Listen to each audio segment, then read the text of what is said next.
Good evening, and welcome to the Magic Maker's Spirit of Halloween Short Film Showcase.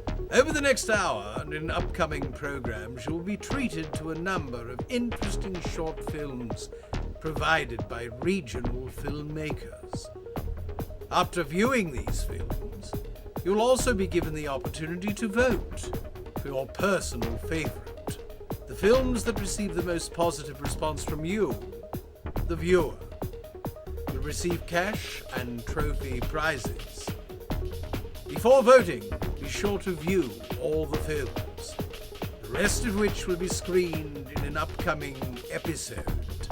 Once you've viewed all submissions, email the title of your personal favorite to shortfilms@magicmakers.com. It's that simple. Just write the title of your favorite short film in the subject line or in the text message of your email. If you prefer to vote the old-fashioned way, you can stop by Magic Makers Costumes and fill out a ballot at our downtown location. You can also mail your vote to Magic Makers Costumes, 545 4th Avenue, Huntington, West Virginia, 25701.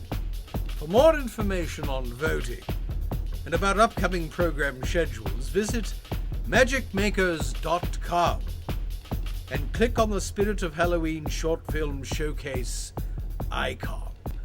Stick around, and we'll repeat this information at the end of the program.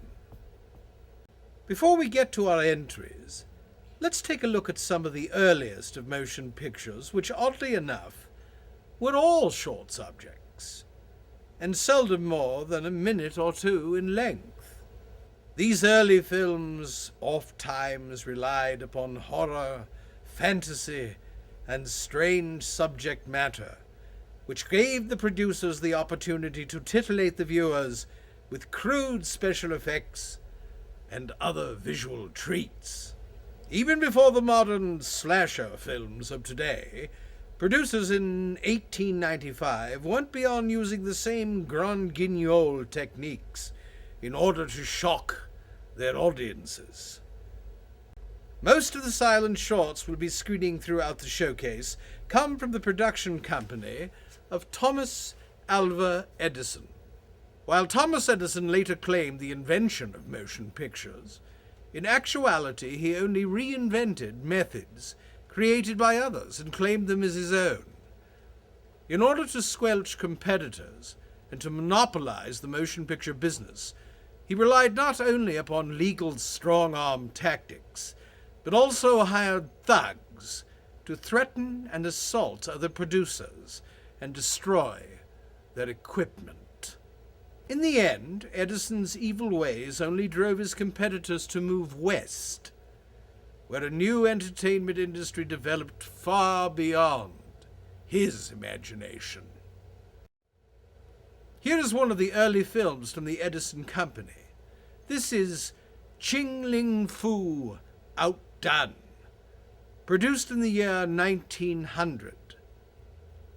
Like many of the early special effects films, this one attempted to duplicate the stage illusions of popular magicians of the day. Unfortunately, the camera effects never quite reached the effectiveness of the actual tricks, which were always performed before a live audience.